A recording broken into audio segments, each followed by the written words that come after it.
ever-evolving digital landscape, for your business to thrive, you must adapt or die. Welcome to Marketing in the Age of AI, the podcast helping you harness the power of AI and marketing tools to revitalize and grow your business. And now here's your host, marketing expert and author of Authentic Marketing in the Age of AI, Emmanuel Rose.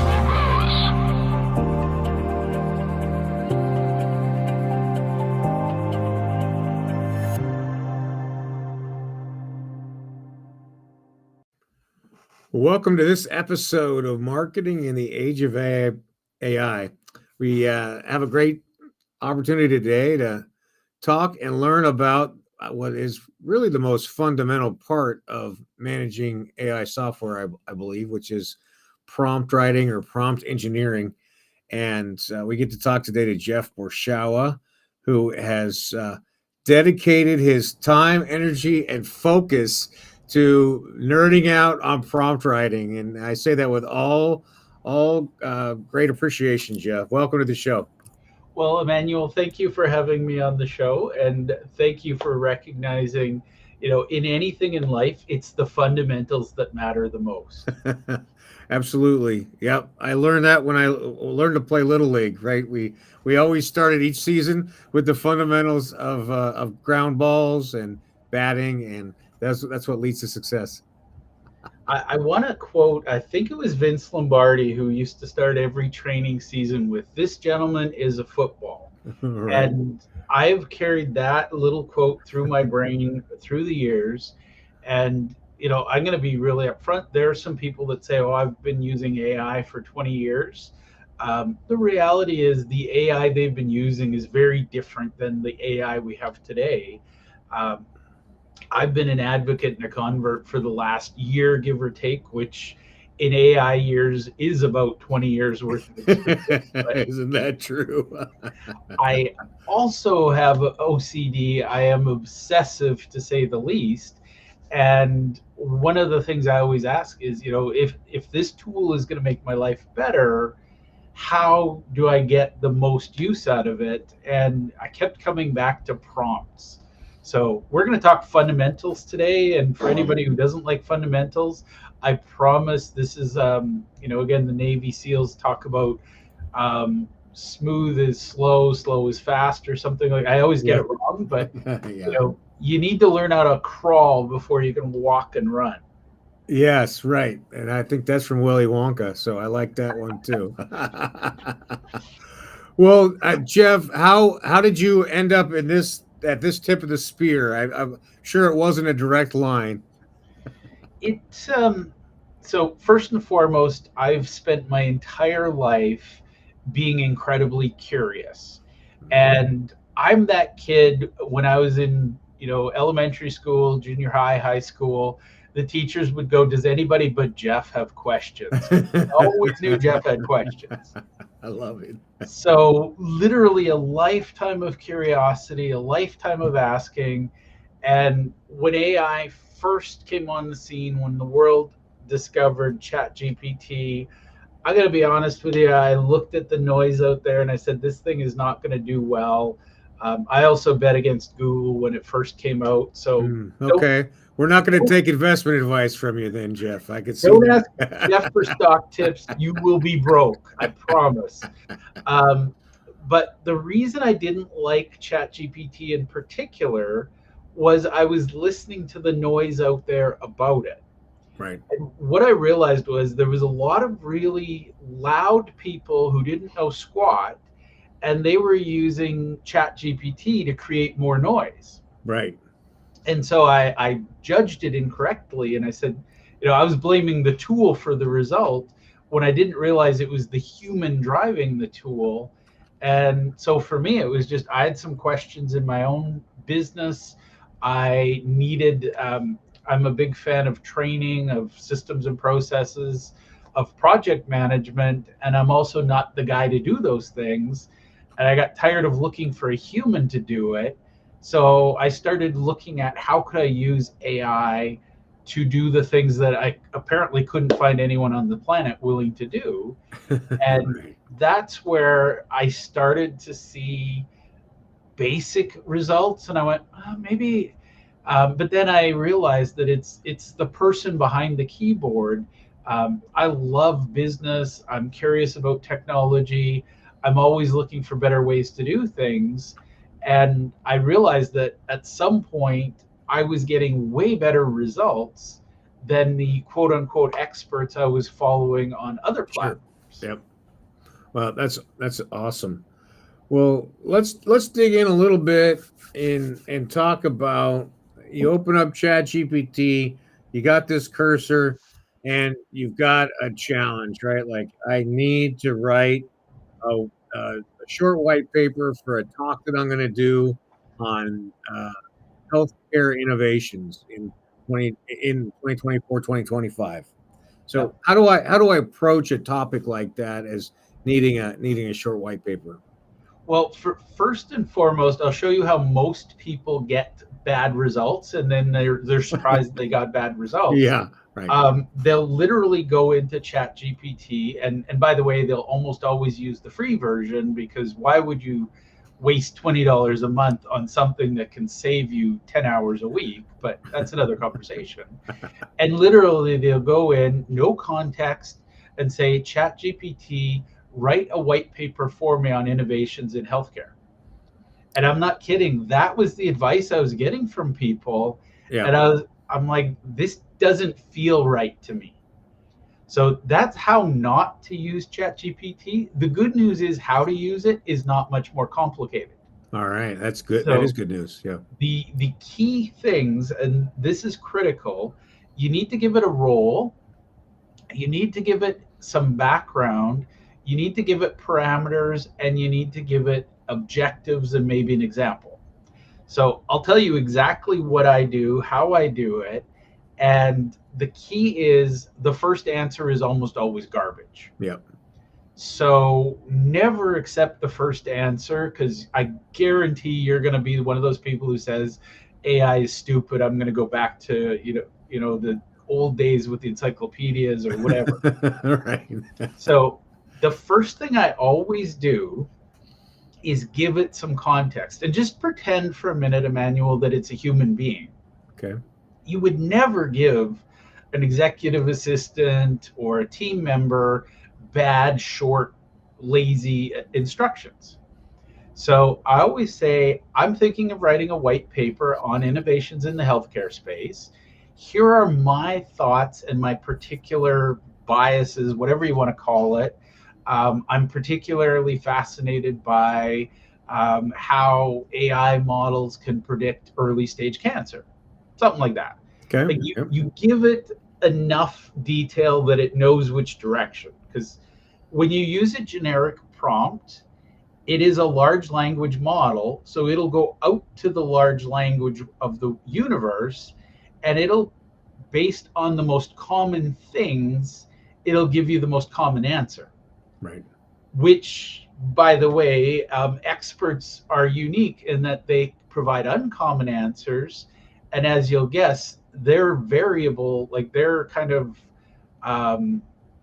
off topic almost in the noise of average, because they actually know what they're talking about. Yeah. So if you don't give it any parameters, it will go out to the world at large, and I'm not kidding, it'll ask what the TikTokers of the world think about innovation in healthcare. Right. Like equally weighted to the Harvard Medical Center or something. Yeah, well, and disproportionately weighted, because it'll say, well, there's 10 million TikTokers and they have Right. all these views. Yeah.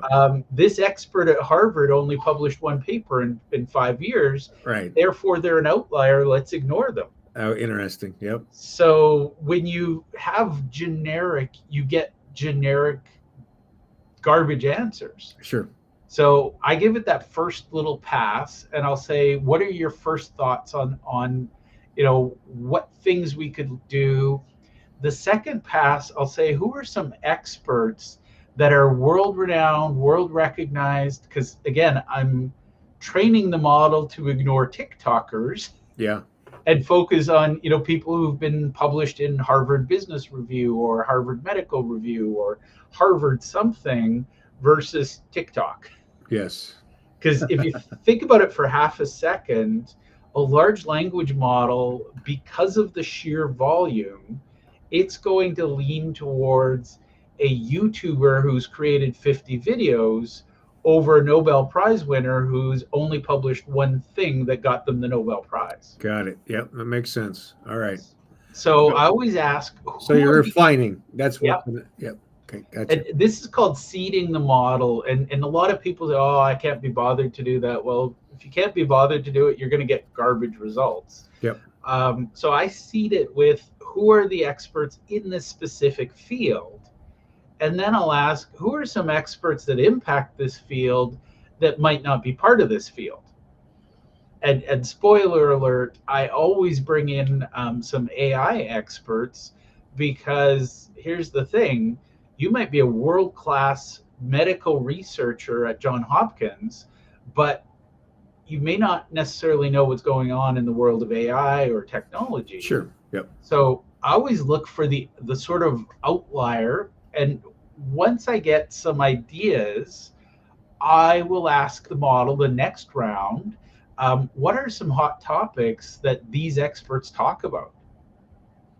And what's magical just with that little, this is like third layer in, we've taken it from, please don't tell me about what TikTok thinks. Tell me what, an expert thinks. And then I start to analyze it a little. And of course, I know roughly, like I'm not writing about something I've never heard of. So I'm going to look at it and say, I also like so-and-so. I know they wrote a paper on this. I like so-and-so. I know they did some research on this. What impact would that have on this? And what I'll do is once I get about 10, 20 experts, depending on the depth I need to go, Yep. Then I'll say, okay, where do these experts disagree? Because I want to know where they agree, obviously. But again, as a language model, if I focus on where they disagree, those are the points where I'm most likely to find innovation, for example. Yeah, love it. And then after that, then I switch gears and I'll say, okay, now you are an expert at writing case studies. Please help me write a case study outline. And this is important. Everybody wants to go straight to the case study. Ask for a high-level outline. And again, I'm the adult in the conversation here. I'm going to look at it and go, okay, I like points 3, 4, 5. Don't like point 1. Tell me more about point 7. Yeah, gotcha.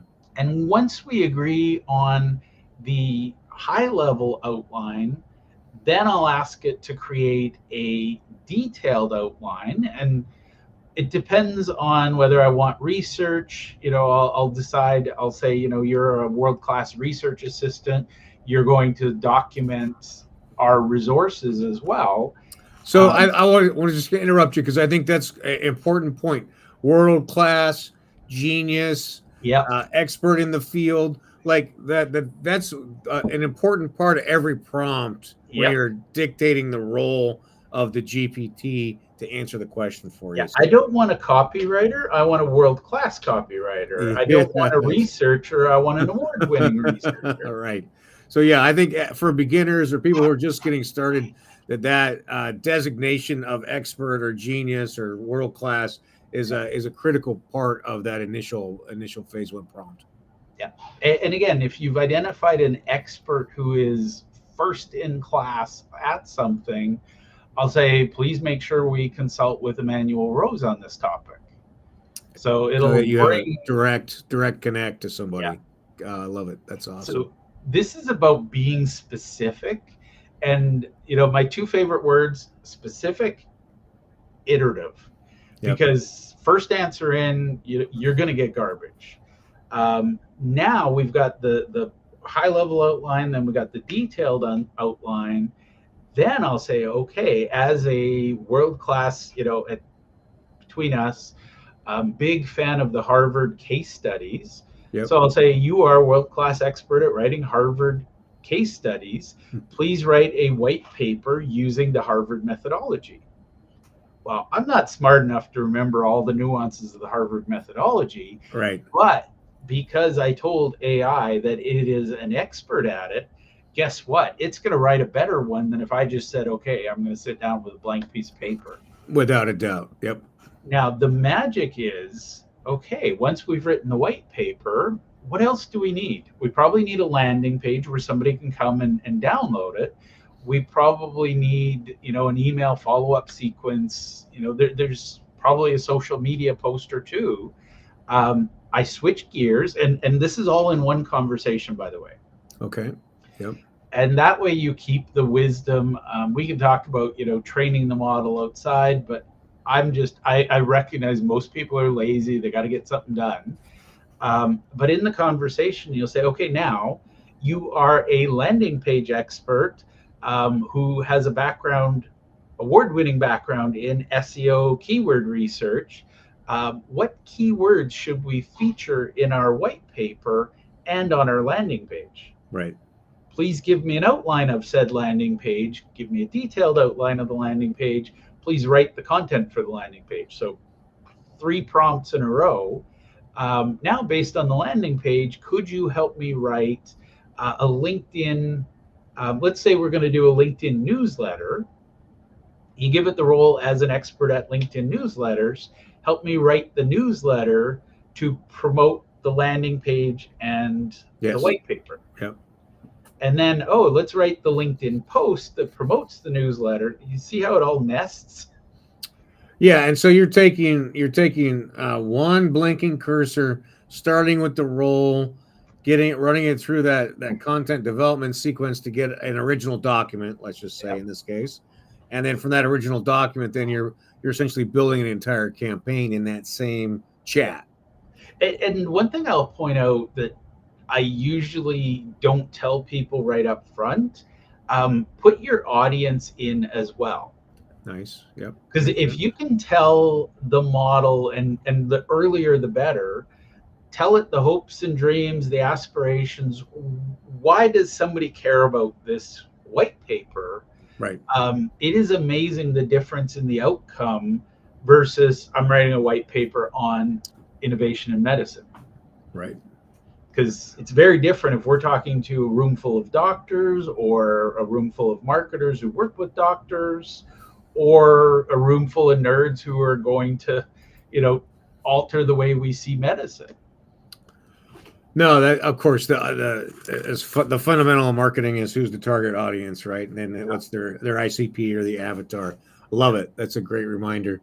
In terms of housekeeping, can I go back to that same chat and then say, in say 3 months and say, please update this to be for 2025, and this whole process is that how you're using it? To some degree, yes, and I'll tell you why and when I do it differently. If it's important enough that I know I'm going to update it, I'll take the finished products and put it into a Word document or Google Sheet, Google Docs, and I'll save it as version 1 with date. And then I'll go in and I'll start a new conversation and I'll say, this is what we built back then.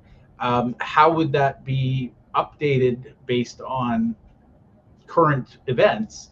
And the reason I do that is at some point you will get, I can't remember the exact error, but it basically says conversation too long, please start over. Okay, good to know. Yeah.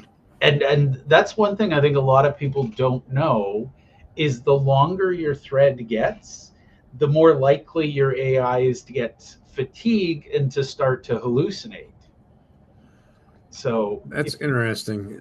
So just like your executive assistant who has to have lunch. At some point, honestly, Emmanuel, I get to the point where I'm starting to go, what is wrong with you?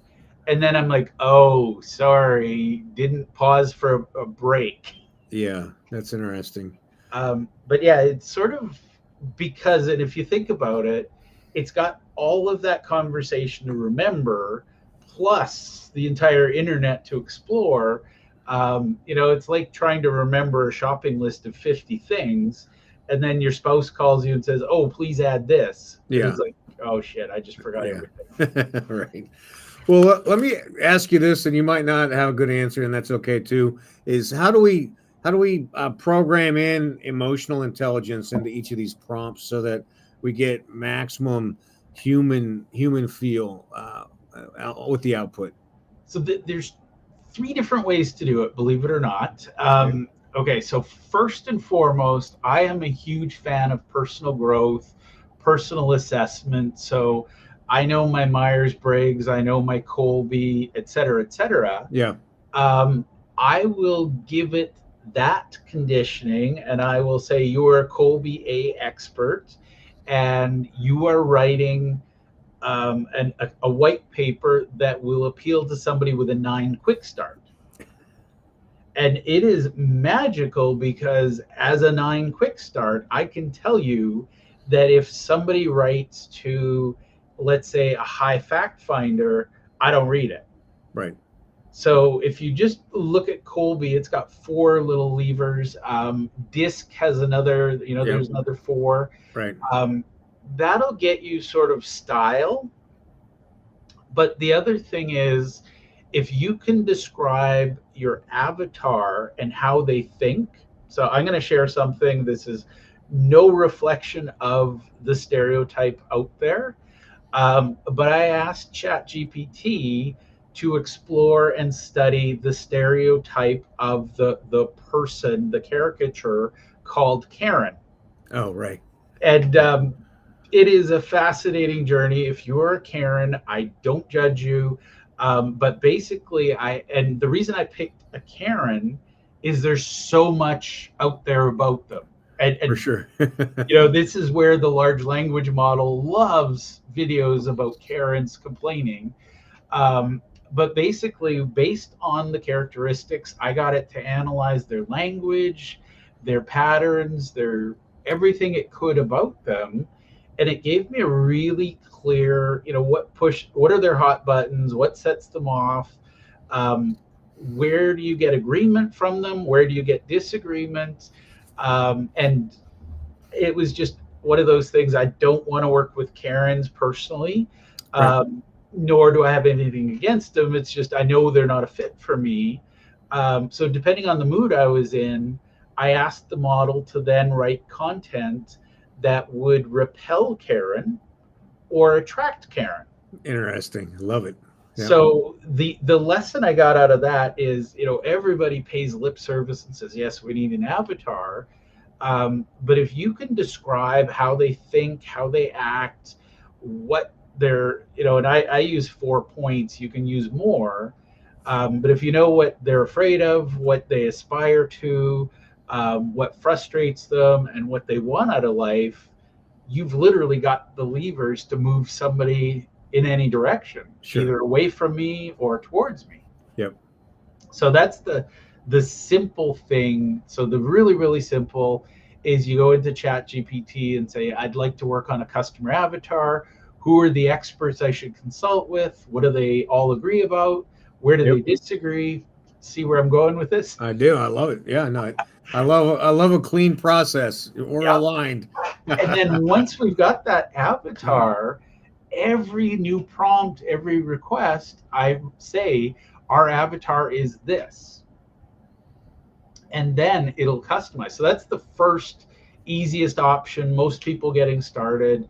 Yep. If you don't know who your avatar is, ask AI who your avatar is. It will help you. Yeah. And by the way, if you really don't know, copy and paste some of your website, and it'll tell you who you're actually attracting. Nice. Which, by the way, is very sobering for some people when they think that, oh, I'm trying to go for this, but I'm getting this. Yeah. Well, here's why. And then the AI will help you rewrite it as well. Yeah. Yeah. So the more advanced is you can create custom GPT models. We won't talk about that today. Yeah. But that's where the magic comes in. And for somebody like yourself, you create a custom model that loves your avatar, knows them inside and out. What do they read? What don't they read? What do they listen to? What do they watch? Every single piece of content you create feels like a love letter addressed specifically to them. Yeah. And it is eerie when people read it and go, oh my God, how did you know this is, you know, my frustration? Yeah. Yeah, it's from that systematic approach and taking the time to craft it versus just hoping for magic to happen by putting in a few sentences. Yeah. And by the way, that is the greatest lie ever told. You know, all of the big marketing companies are like, oh, you just need to run enough ads and play with it until you get lucky. Well, I don't like luck. Yep. You know, I want to know I'm going to win before I sit down at the table to play. So I'm going to study it. And this is where, you know, if you know your avatar and the keywords that matter to them, you can produce magic with really basic custom, you know, basic GPT prompts. Well, you really have shared a nice, straightforward system, and I know you put a lot of time and attention into developing it. And I very much appreciate you sharing that with me today. You and I could have a conversation for another 2 hours, but we're not going to do it today. I'd love to have you back on for another episode so we can talk about project management and process management. If you're open to it, Jeff, I'd love that. Absolutely. That's cool. How do people get in touch with you? Because I know Borschowa is not a very common last name, and they might not know how to spell it. Well, the easiest, I'm most active on LinkedIn, and I make it easy for people because, yes, my last name is a little hard to spell. I am working on a new website and some other stuff that is going to be live probably in a couple weeks. But I have a hashtag on LinkedIn. If you follow it, you'll find me. And it's just hashtag Big Thinker Universe, all one word. Nice. I love that. Big Thinker Universe. And that's so LinkedIn's the best way to get in touch with you. And you will, what are your businesses? Well, you must help people with some kind of chat GPT development, I would have to guess. I have a brand new AI agency that's about to launch. So I do a lot of, I have a background in business. I have a background in accounting and technology. So what we do is we create systems and processes to solve common problems with very uncommon solutions. Love it. That is outstanding and a great application of what may be the biggest technological advances in our lives. And in terms of freeing up time. Absolutely. I feel like this is the most exciting time. You know, this rivals fire, farming, you know, literacy. I think this is the great launch pad for humanity. And I think we're going to have a huge advantage if we embrace it. If we don't embrace it, we're going to be left wondering what the hell happened. Where did everybody go? All right. Well, Jeff, thanks again for taking the time to be here. And if you'll hang on after this outro plays, I'll have a few more words for you. Thank you. Thank you.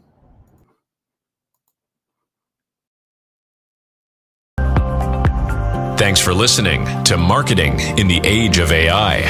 Be sure to subscribe wherever you heard this podcast so you never miss a future episode.